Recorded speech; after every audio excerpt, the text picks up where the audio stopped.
Assalamualaikum warahmatullahi wabarakatuh. Salam sejahtera bagi kita semuanya. Pada video kali ini, kita akan belajar mengenai Pancasila sebagai dasar nilai pengembangan ilmu. Nah, apa saja yang akan kita pelajari pada bab ini? Bab ini itu terbagi menjadi 3 subbab, namun pada kali ini kita akan fokus pada subbab yang pertama, yaitu Pancasila sebagai dasar nilai pengembangan ilmu. Nah, mengapa Pancasila menjadi dasar pengembangan ilmu? Jadi kita ketahui bahwa pengembangan ilmu pengetahuan dan teknologi dewasa ini itu telah mencapai kemajuan yang sangat pesat sehingga peradaban manusia mengalami perubahan yang luar biasa. Namun, pengembangan iptek itu tidak dapat terlepas dari situasi yang melingkupinya. Jadi artinya iptek itu selalu berkembang dalam suatu ruang budaya.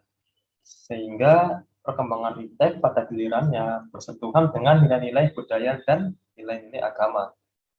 Menurut Profesor Kunto Wijoyo, dalam konteks pengembangan ilmu menengarai bahwa kebanyakan orang itu sering mencampur adukan antara kebenaran dan kemajuan, sehingga pandangan seseorang tentang kebenaran itu terpengaruh oleh kemajuan yang dilihatnya. Nah, kebenaran ditegaskan oleh Profesor Kunto Wijoyo itu bersifat non-kumulatif atau tidak bertambah, sedangkan kemajuan itu bersifat kumulatif, bertambah. Artinya kemajuan itu selalu berkembang dari waktu ke waktu. Nah, contoh dari kebenaran yang bersifat non-kumulatif itu seperti agama, filsafat, dan kesenian. Lalu, sedangkan untuk kemajuan sendiri, contohnya itu seperti ilmu fisika, teknologi, ilmu kedokteran, dan sebagainya yang berkembang dari waktu ke waktu. Konsep Pancasila sebagai dasar nilai pengembangan ilmu itu terdapat 4 konsep ya. Konsep yang pertama yaitu setiap ilmu pengetahuan dan teknologi yang dikembangkan di Indonesia haruslah tidak bertentangan dengan nilai-nilai yang terkandung dalam Pancasila.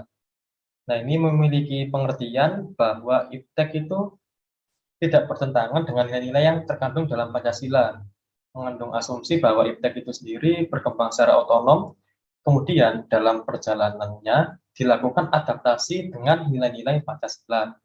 Nah, konsep yang kedua yaitu setiap iptek yang dikembangkan di Indonesia harus menyertakan nilai-nilai Pancasila sebagai faktor internal pengembangan iptek itu sendiri. Konsep kedua ini memiliki pengertian bahwa setiap iptek yang dikembangkan di Indonesia itu harus menyertakan nilai-nilai Pancasila sebagai faktor internal, mengandaikan bahwa sejak awal pengembangan iptek itu sudah harus melibatkan nilai-nilai Pancasila. Nah, namun keterlibatan nilai-nilai Pancasila ini ada dalam posisi tarik ulur, yang artinya itu ilmuwan dapat mempertimbangkan sebatas yang mereka anggap layak untuk dilibatkan. Konsep yang ketiga yaitu nilai-nilai Pancasila berperan sebagai rambu normatif bagi pengembangan iptek di Indonesia. Artinya itu mampu mengendalikan iptek agar tidak keluar dari cara berpikir dan cara bertindak bangsa. Jadi nilai-nilai Pancasila itu berperan sebagai rambu normatif bagi pengembangan iptek, bahwa ada aturan main yang harus disepakati oleh para ilmuwan sebelum ilmu itu dikembangkan. Nah, konsep yang keempat, setiap pengembangan iptek harus berakar dari budaya dan ideologi bangsa Indonesia itu sendiri, yang lebih dikenal dengan istilah indigenisasi ilmu atau mempribumian ilmu. Pengertiannya itu bahwa setiap pengembangan iptek harus berakar dari budaya dan ideologi bangsa Indonesia sendiri sebagai proses indigenisasi ilmu.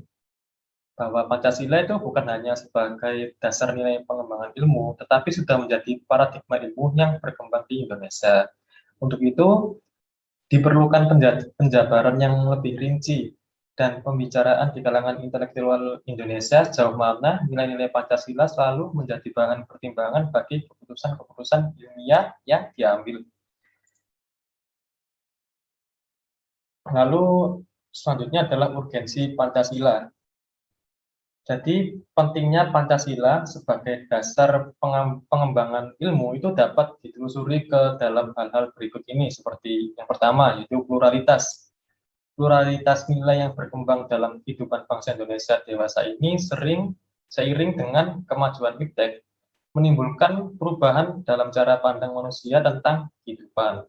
Nah, hal ini itu membutuhkan renungan dan refleksi yang mendalam agar bangsa Indonesia tidak terjerumus ke dalam penentuan keputusan nilai yang tidak sesuai dengan kepribadian bangsa. Yang kedua adalah dampak negatif dari kemajuan iptek terhadap lingkungan hidup. Dampak negatif yang ditimbulkan kemajuan iptek terhadap lingkungan hidup itu berada dalam titik nadir yang membahayakan eksistensi hidup manusia di masa yang akan mendatang. Oleh karena itu diperlukan tuntutan moral bagi para ilmuwan dalam mengembangkan iptek di Indonesia. Lalu yang ketiga, perkembangan iptek yang didominasi negara barat dengan politik global. Nah, hal ini tuh mengancam nilai-nilai khas dalam kehidupan bangsa Indonesia seperti spiritualis, gotong royong, solidaritas, musyawarah, dan cita rasa kepedulian. Sehingga diperlukannya orientasi yang jelas untuk menyaring dan menangkal pengaruh nilai-nilai global yang tidak sesuai dengan nilai-nilai kepribadian bangsa Indonesia sendiri. Dan lalu, apa alasannya? Mengapa diperlukannya Pancasila sebagai dasar nilai pengembangan ilmu? Jadi ada beberapa alasan Pancasila diperlukan sebagai dasar nilai pengembangan iptek dalam kehidupan bangsa Indonesia. Nah, yang pertama itu karena faktor kerusakan lingkungan. Kerusakan lingkungan yang ditimbulkan oleh iptek, baik dengan dalih percepatan pembangunan daerah tertinggal maupun upaya kesejahteraan masyarakat perlu mendapatkan perhatian yang serius. Seperti pada gambar itu terlihat asap pabrik yang begitu banyak ya. Hal ini tuh menimbulkan polusi yang dapat membahayakan lingkungan hidup sekitar, bahkan dapat merusak bumi, lapisan ozon bumi juga karena asap-asap ini akan menimbulkan efek gas rumah kaca yang membuat iklim di bumi ini berubah secara ekstrim ya, tidak menentu, dan dapat membuat suhu di kutub utara itu agak menghangat sehingga es-es di kutub menjadi meleleh. Lalu yang kedua, Pancasila sebagai sarana untuk mengontrol dan mengendalikan kemajuan iptek. Nah, kemajuan iptek ini itu berpengaruh pada cara berpikir dan bertindak masyarakat yang cenderung pragmatis. Artinya penggunaan teknologi dalam kehidupan masyarakat Indonesia dewasa ini itu telah menggerus nilai-nilai luhur kepribadian bangsa Indonesia. Nah, nilai-nilai luhur tersebut seperti nilai sosial, humanis, dan religius. Nah, nilai-nilai ini tuh sudah mulai tergerus dan digantikan dengan sifat seperti individualistik, dehumanis, pragmatis, bahkan juga cenderung sekuler.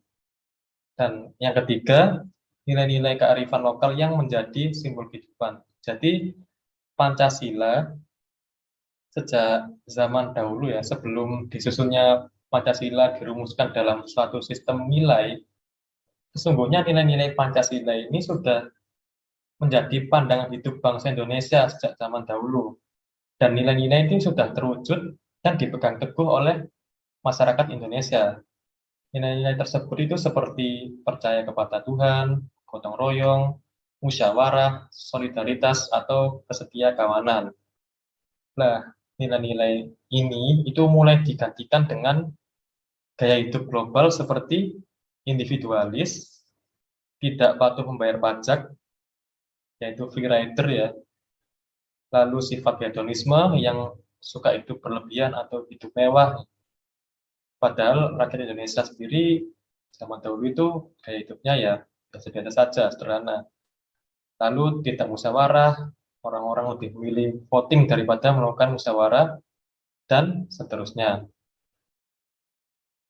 Nah, sekian untuk pembahasan materi ini. Sampai jumpa pada bagian video selanjutnya dan terima kasih.